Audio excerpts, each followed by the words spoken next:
The other thing is when my parents are aging, that's, I'll always say that, I love that term. You have aging parents? No, they're getting younger, unlike yours. We're taking them to Disneyland in January. My parents are from the generation that didn't divorce, but perhaps should have. God damn.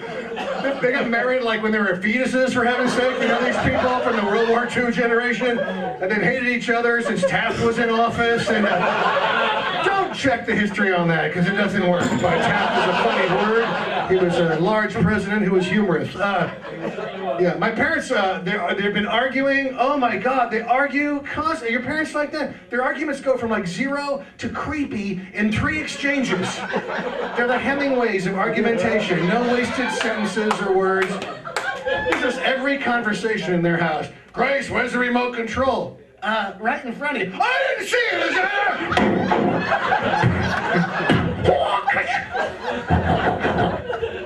Over the Steel household now. Where's the butter knife? In the butter tray. Kiss my ass, blow me!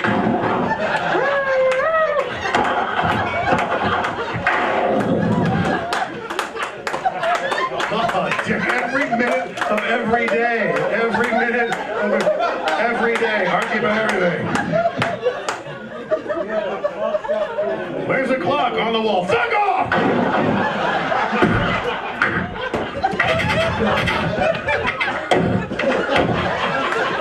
Fucking God, it's awful. My poor wife, she's like, oh my God, I'm not going out there. We like stop at a bar a block away and get looped up, hopped up on the goofball. I swear, we do. They argue about everything and anything. I caught them arguing on the same side of an issue. How much do you hate yourself and your spouse? And you're gonna argue. This is completely true. My wife was there, and we went by my parents' house, and they had some work done in the kitchen. And I said, oh, Mom, you fixed up the kitchen. That must have cost a bundle. He said, oh, it didn't cost hardly anything. Your cousin Jimmy, the contractor, did it. Well, how much did it cost? $200 to do the stovetop and $200 for the hood. My dad goes, Grace! Grace! It was $400 goddamn dollars!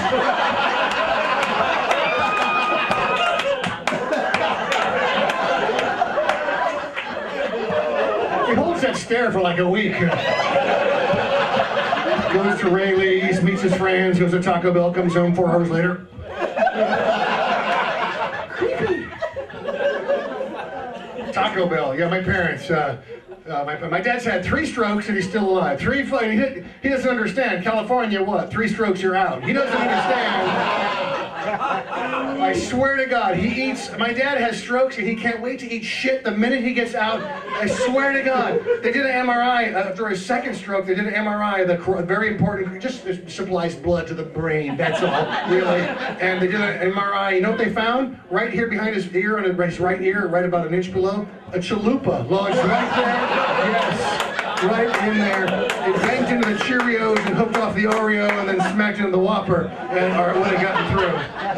They go to Taco Bell. He goes straight from the cardiologist to the Taco Bell. I mean, he sees, I want a 12-pound cancerito. I don't give a fuck, you know. Give me a greased meat cancerito. My parents are, I don't understand this, you know. They're 80 years old, and they're insanely frugal. What are you saving it for? What? They're 80 years old, they have more money than they need, they're not healthy, they're not going to live forever, and they're just completely... This is my dad. I lived in San Francisco for many years, and he lived we grew up in the shitty East Bay town of Pittsburgh. I'll talk about that in a minute. Yeah. So I call my dad. I'm half Spanish and half Italian, so if you don't go see your parents every week, somebody's gonna get shot, you know. So I call and hey Pop, I'm gonna come out and see you Saturday. How's that sound? Have a little dinner Saturday. Joan, I thought you were coming out. How about Wednesday? I thought earlier in the week. Yeah, Pop. Well, Saturday works well for me, you know. So Saturday's a ticket, huh? No, Wednesday'd be good for me. Well, how come Wednesday? I got a coupon for the burrito shop. Buy a burrito, get a small Coke free. A small Coke free? Shit, Dad, why didn't you say so? I'll just cancel 2 meetings and audition, 3 gigs, drive out there in shitty, grueling rush hour traffic so you can save 39 cents. See you at 5. All right. Grace, it was 5! Yeah, totally true.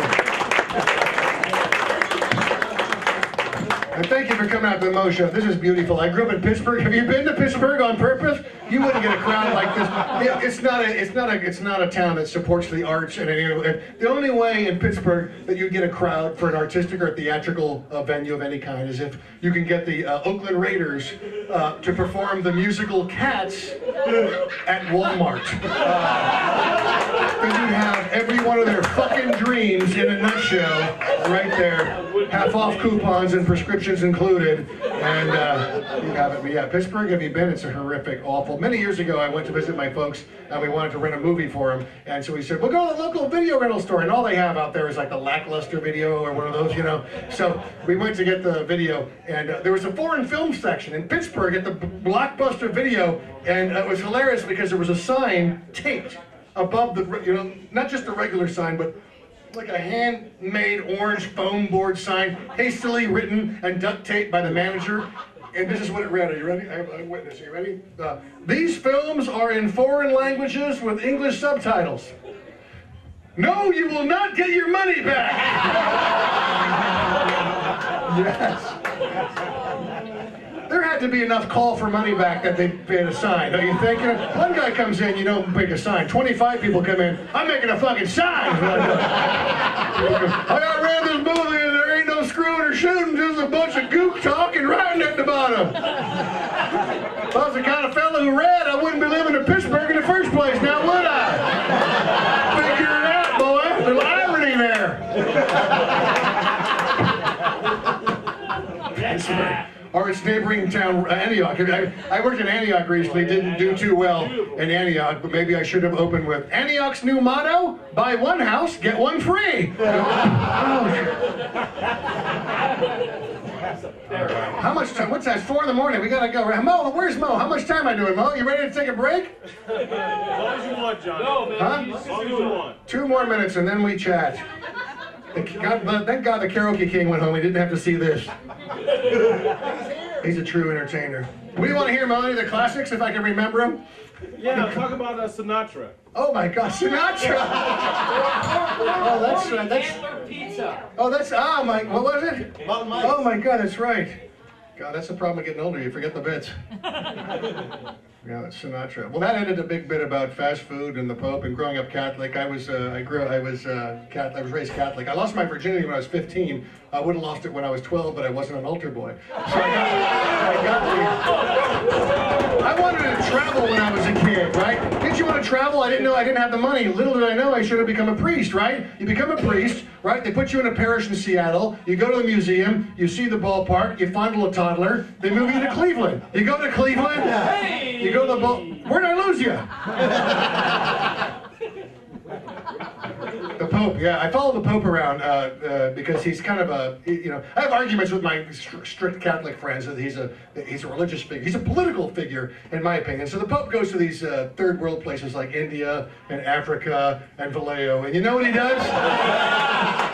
He tells people not to use birth control to continue reproducing. That's a great idea for the third world Pope. Why don't you pass out some Barry White albums and sangria while you're there, for God's sake?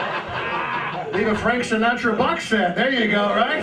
Hey, you crazy nut, come out of that hut and get some Botswana, Botswana. I wanna wake up in that village that never eats. Everybody, come on now. It was witchcraft. No, really, it wasn't.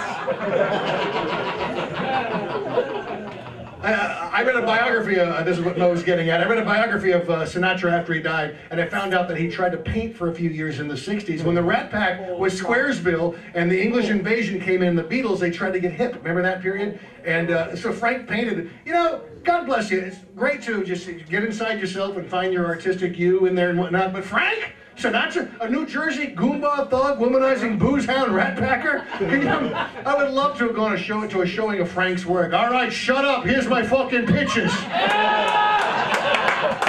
This is one of my favorite pictures that I painted. It's a painting of me smacking a broad. All right. Here's a painting of me in a cafe in New Jersey, smacking a broad. Here I am at the beach in Atlantic City, smacking a broad. Who don't like me smacking a broad? Witchcraft. Scooby Dooby Doo. Something like that.